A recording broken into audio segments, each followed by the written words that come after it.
50년 무패, 104승 0패, 하늘에서 절대 지지 않는 전투기가 있었습니다. 근데 떨어졌어요. 그것도 사람이 타고 있는 채로. 2026년 4월, 이란 미사일이 F-15를 마쳤습니다. 뒷좌석에 타고 있던 건 대령급 장교. 이 사람 머릿속에 미군 작전 계획이 통째로 들어있어요. 잡히면 전쟁판이 뒤집힙니다. 이란이 현상금 8,700만 원을 걸었어요. 정규군, 민병대, 산을 수백 년간 누벼온 유목민까지 소총을 들고 올라갔습니다. 수천 명이 한 사람을 쫓고 있었어요. 이 사람이 가진 건 권총 한 자루와 에너지바 몇 개. 미국은 이 한 명을 위해 155대의 항공기를 띄우고 수천억 원짜리 수송기를 직접 폭파했습니다.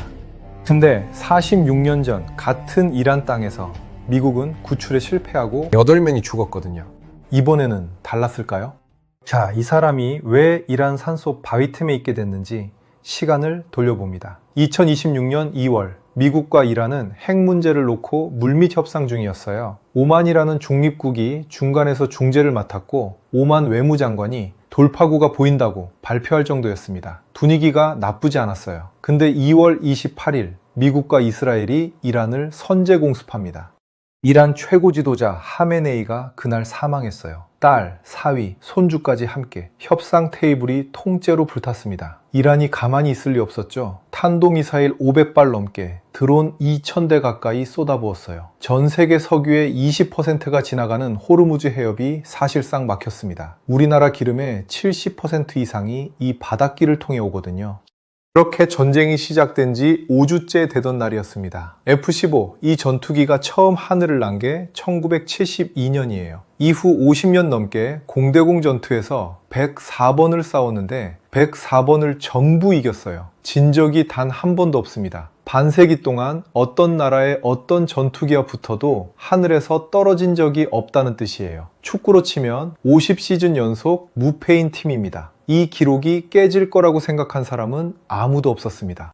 근데 F-15는 스텔스기가 아니에요. 레이더에 잡힙니다. 그리고 이란의 방공망이 만만치 않았어요. 러시아가 만든 S-300이라는 미사일 체계가 깔려 있었는데 사거리가 200km 이상입니다. 서울에서 대전까지 닿는 거리예요. 여기에 이란이 직접 개발한 바바르 373까지 배치되어 있었습니다. 이건 사거리가 더 길어서 하늘 높이 날고 있는 전투기를 훨씬 먼 곳에서부터 잡아낼 수 있는 체계예요.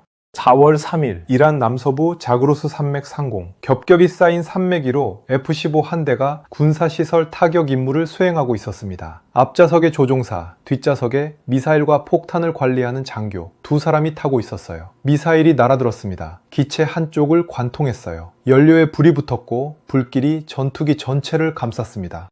F-15가 불덩어리가 돼서 떨어지기 시작했어요. 두 사람에게 주어진 시간은 찰나였습니다. 사출 장치를 작동시키면 머리 위 캐노피가 폭발하고 좌석에 달린 로켓이 점화되면서 몸이 하늘로 쏘아 올려져요. 이때 몸에 가해지는 충격이 최대 20G입니다. 체중이 80kg인 사람이라면 1600kg이 온몸을 짓누르는 거예요. 경차 한 대 무게가 한꺼번에 등뼈를 내리치는 힘입니다. 이 충격 때문에 사출에 성공한 사람 중 절반 이상이 척추를 다쳐요.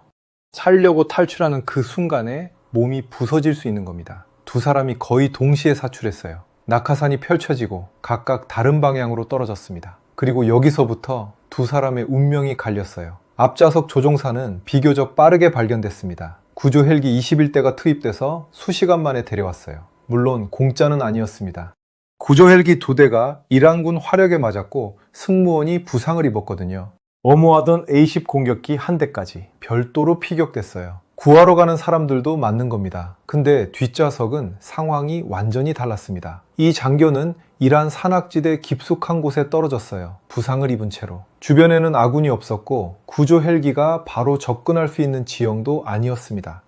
연락이 끊겼어요. 미군 유인 전투기가 적의 공격으로 격추된 건 이라크전 이후 약 23년 만이에요. 50년간 한 번도 하늘에서 진 적 없던 전투기가 땅에서 올라온 미사일에 떨어졌습니다. 그리고 뒷좌석에 앉아있던 사람은 지금 적국 한복판에 혼자 남겨져 있었어요. 이 사람의 계급이 대령이었거든요. 단순한 조종사가 아닙니다. 이 사람을 잡으려는 쪽과 구하려는 쪽, 양쪽 모두에게 이 사람은 특별했습니다. 이란 남서부 산악지역의 어느 마을, 라디오에서 방송이 흘러나옵니다. 미군 장교를 산채로 잡아오면 100억 토만을 지급하겠다. 우리 돈으로 약 8,700만 원이에요. 주지사가 직접 나서서 발표한 현상금이었습니다. 일한 사람 입장에서 이 돈이 어느 정도냐면 인생이 바뀔 수 있는 금액이에요. 혁명수비대가 산을 봉쇄하고 민병대가 차량을 끌고 올라오고 현상금을 노린 민간인들까지 눈에 불을 켰습니다.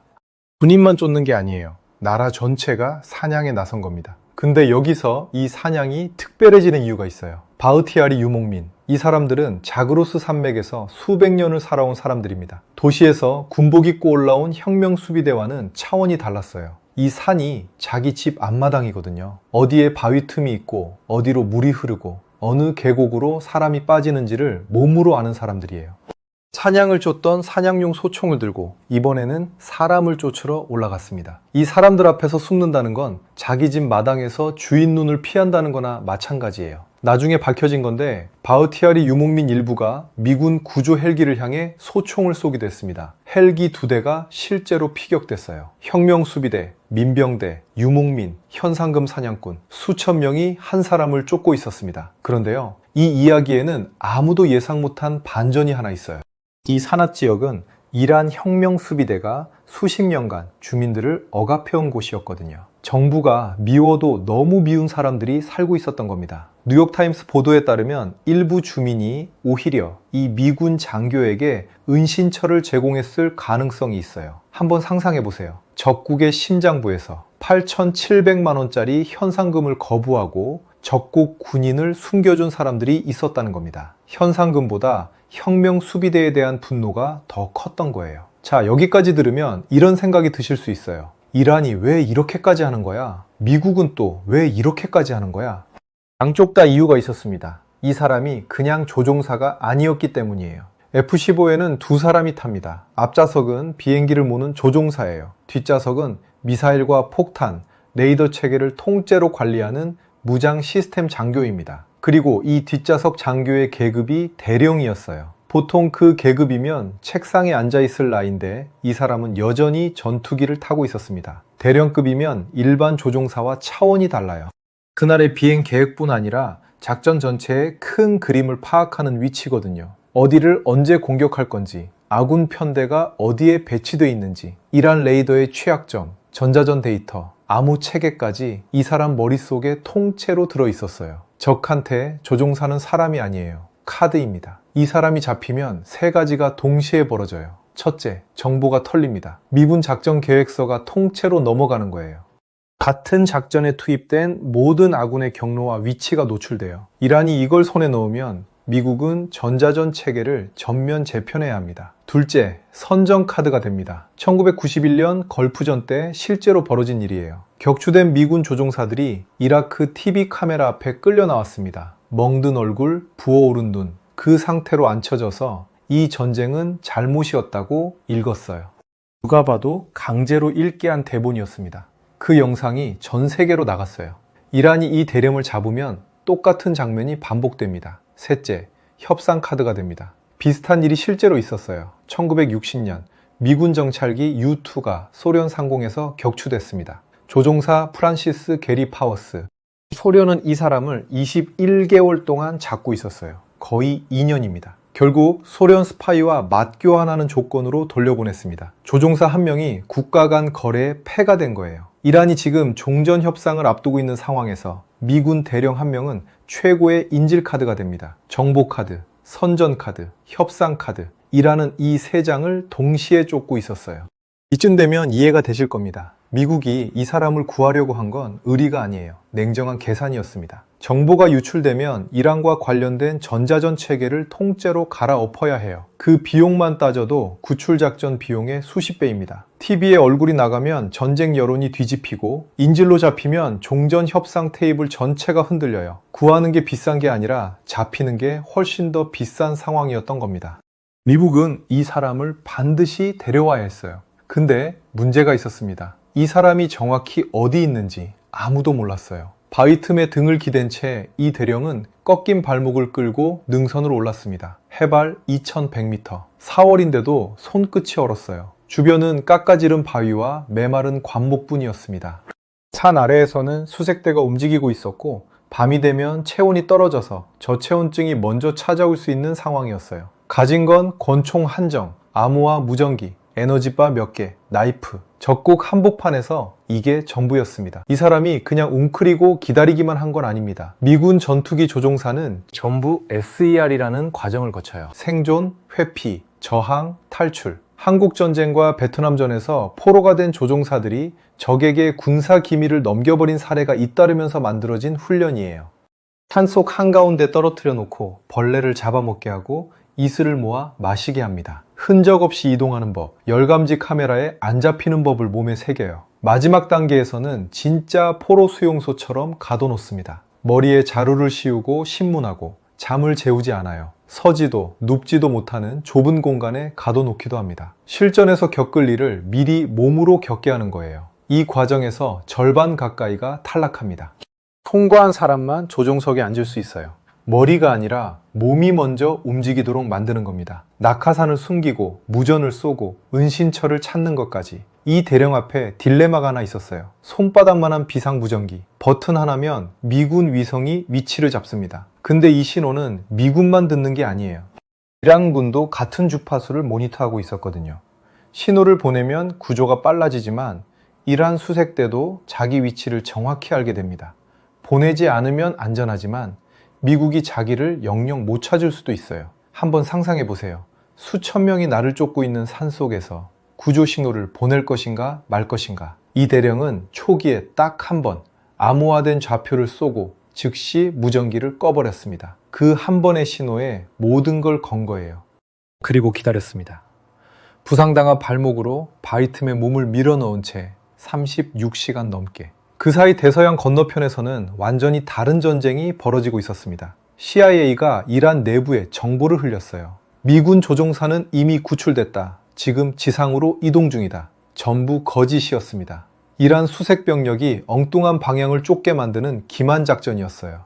수색대가 산을 뒤지고 있는데 이미 구출됐다는 소문이 돌면 발걸음이 느려지겠죠. CIA는 그 틈에 진짜 수색을 시작했습니다. 드론에 달린 열감지 카메라가 차가운 산악지대에서 체온을 탐색했어요. 해발 2000m가 넘는 고지대는 밤이면 기온이 뚝 떨어지거든요. 그 차가운 바위 사이에서 사람의 체온은 선명하게 드러납니다. 동시에 위성이 초기 무전 신호를 삼각 측량으로 좁혀갔고 현지 자산도 움직였어요. 현지 자산이란 이란 내부에서 CIA와 접선하는 사람들입니다. 이 세 가지가 맞아 떨어지면서 CIA는 좌표를 특정해 국방부에 넘겼습니다. 근데 여기서 문제가 하나 더 있었어요. 이 대령이 보낸 무전은 딱 세 단어였습니다. God is good. 하나님은 선하시다. 트럼프 대통령은 이걸 듣고 의심했어요. 이란이 이미 조종사를 붙잡아 놓고 미군을 끌어들이려는 함정일 수 있다고. 구출팀 수백 명을 보냈다가 매복에 걸리면 피해가 걷잡을 수 없이 커지거든요. 근데 이 대령을 잘 아는 사람들이 보고했습니다. 이 사람은 독실한 기독교인이다. 극한 상황에서 저 말을 할 사람이 맞다고. 세 단어가 한 사람의 신원을 증명한 거예요. 트럼프는 확신을 얻었습니다. 즉각 구출 명령을 내렸어요. 자, 여기서 한 가지 짚고 넘어가야 할 게 있습니다. 이란 땅에서 미국이 구출 작전을 벌이는 건 이번이 처음이 아니에요. 1980년 이란 사막 한가운데 미국은 테헤란 주재 대사관에서 인질로 잡힌 52명을 구하려 했습니다. 독수리 발톱 작전이라 불린 이 작전은 시작부터 꼬였어요. 모래폭풍 속에서 헬기 한 대가 수송기와 충돌했습니다. 불기둥이 사마귀로 치솟았어요. 8명이 그 자리에서 죽었습니다. 인질 52명은 손도 못 대고 미군은 헬기를 버린 채 철수했어요. 그 인질들은 444일 동안 억류됐습니다. 이 실패가 미국을 바꿨어요. 다시는 이런 일이 없어야 한다. 그래서 만들어진 조직이 US 소콤, 미군 특수작전 사령부입니다. 가장 복잡하고 위험한 임무만을 전담하는 조직이에요. 오사마 빈라덴 제거 작전도 이 사령부 소속 부대가 수행했습니다. 46년 전 같은 이란 땅에서 8명이 죽었어요. 이번에는 다를 수 있을까요? 46년 전과 같은 땅, 이번에는 US 소콤이 만들어진 뒤입니다. 155대의 항공기가 동시에 떴어요. 155대의 항공기가 동시에 떴습니다. 전투기, 수송기, 무인기, 전자전기, 공중급유기까지 한꺼번에 올라갔어요. 이 항공기들이 7개 지역으로 흩어졌습니다. 왜 이렇게 많이 띄웠느냐? 이란 방공망이 살아있거든요. 155대가 사방에서 날아다니면 이란 레이더에는 하늘 전체가 점투성이로 보입니다. 어느 쪽이 진짜 구출팀이고 어느 쪽이 미끼인지 구분이 안 돼요. 이 혼란 속에서 진짜 구출부대가 움직이기 시작했습니다. 수송기 MC-130J가 이란 영토 깊숙한 곳을 향해 고도를 낮췄어요. 이 비행기가 내려앉은 곳은 이란군도 잊어버린 외딴 폐활주로였습니다. 적국 한복판에 미군이 임시 활주로를 세운 겁니다. 활주로라고 해봐야 먼지투성이 평지에 불과했어요. 수송기 뒷문이 열리고 소형 헬기들이 끌려 나왔습니다. 연료를 채우고 무장을 점검하고 목표 좌표를 입력했어요. 적 한복판에서 벌어지고 있는 일이라는 게 믿기지 않는 광경이었을 겁니다. 여기서 리틀버드가 떴어요. 특수부대 전용 소형 헬기입니다. 이 헬기가 얼마나 작으냐면 양쪽 발판에 대원들이 다리를 걸치고 바깥에 매달린 채로 비행하거든요. 밀폐된 캐빈이 없어요. 산바람을 그대로 맞으면서 날아가는 겁니다. 그만큼 작고 가볍기 때문에 산악지대의 좁은 골짜기를 빠져나갈 수 있었어요. 자그로스 산맥의 능선을 따라 산 그림자에 몸을 숨기면서 해발 2100m를 향해 올라갔습니다. 근데 이란 쪽도 가만히 있지 않았어요. 지상에서 차량 종대가 같은 방향으로 접근하고 있었습니다. 혁명 수비대 병력이었어요. 하늘에서 이 장면을 먼저 포착한 건 무인기 MQ-9 리퍼였습니다. 이 드론이 헬파이어 미사일을 쐈어요. 차량 종대 앞쪽이 불길에 휩싸이면서 길이 막혔습니다. 동시에 A-10 공격기가 내려왔어요. A-10 기수에 달린 GAU-8 기관포가 회전을 시작하면 독특한 소리가 납니다. 1분에 3,900발. 이게 어느 정도냐면 1초에 65발이에요. 눈을 한번 깜빡이는 사이에 30mm 포탄 수십 발이 쏟아지는 겁니다. 이 화력이 산악 진입로를 훑었어요. 이란 쪽에서 헬기가 접근하는 방향으로 올라올 수 있는 길목을 통째로 봉쇄한 겁니다. 그 사이 리틀버드가 WSO가 숨어있는 능선에 도달했습니다. 근데 조용하지 않았어요. 교전이 벌어졌습니다. 혁명 수비대가 주변에서 대기하고 있었거든요. 특수부대원들이 헬기에서 뛰어내리면서 사격을 시작했습니다. 산 위에서는 총성이 계곡을 타고 울려 퍼졌을 거예요. 구조하러 온 사람들이 총을 맞고 있는 상황. 베트남에서 한 명을 구하려다 11명이 더 죽었던 그 상황이 스칠 수밖에 없었을 겁니다. 근데 이번에는 달랐어요. 대원들이 바위 틈에 도달했습니다. 48시간을 권총 한 자루 쥐고 버텼던 그 대령이 거기 있었어요.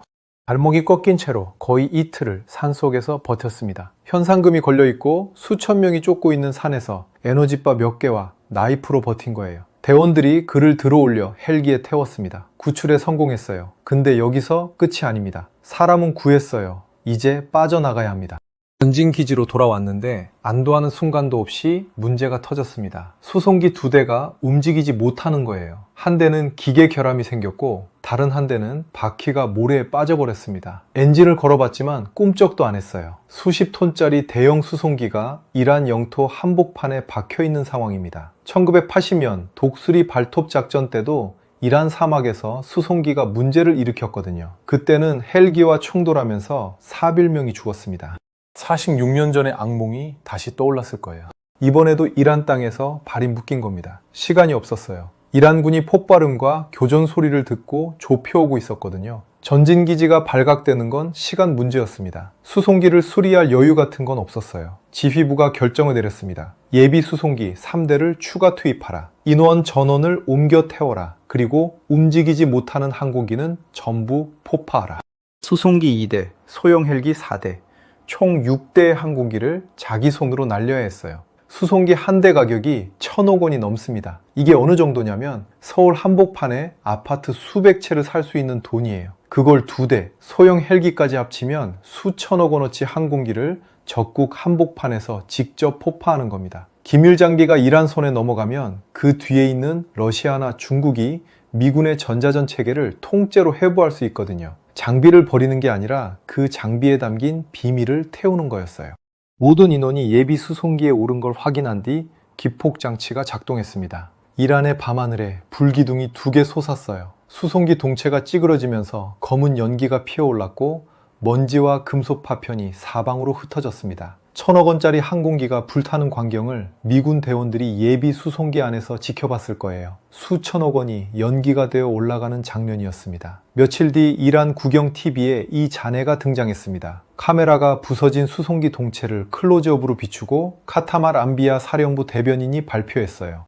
미군 수송기 2대 블랙호크 헬기 2대를 우리가 파괴했다. 자기들이 격추한 것처럼 포장한 거예요. 실제로는 미군이 기밀 보호를 위해 직접 폭파한 겁니다. 잔해는 일한 것이 됐지만 그 안에서 꺼낼 수 있는 비밀은 이미 재가 됐어요. 같은 날 전쟁은 다른 곳에서도 멈추지 않았습니다. 호르무즈 해협 인근에서 A-10 한 대가 별도로 피격됐어요. 이 조종사도 보통 사람이 아니었습니다. 불붙은 비행기를 끝까지 포기하지 않고 쿠웨이트 영공까지 끌고 간 뒤에야 사출해서 구조됐어요. 구조 헬기 HH-60W 2대도 소화기에 맞았습니다. 승무원이 부상을 입었어요. 구하러 간 사람들이 다치는 겁니다. 이날 하루 동안 잃은 항공기를 세어보면요. F-15E 한 대 격추, 수송기 2대 자포, 소형 헬기 4대 자포, A-10 한 대 피격, 구조 헬기 2대 피격.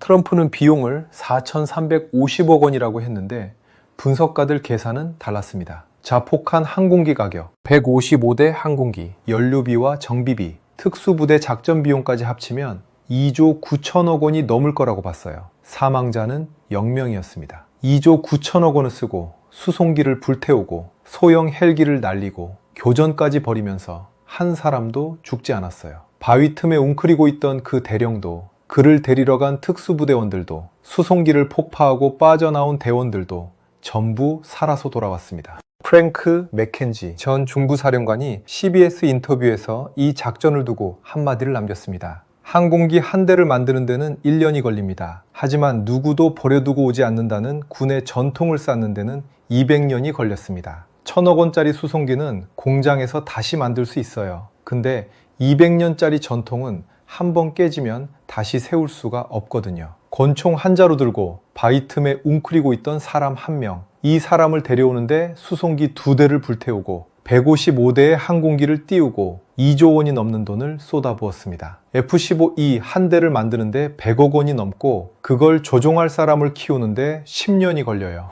근데 이 작전은 비용 계산이 아니었습니다.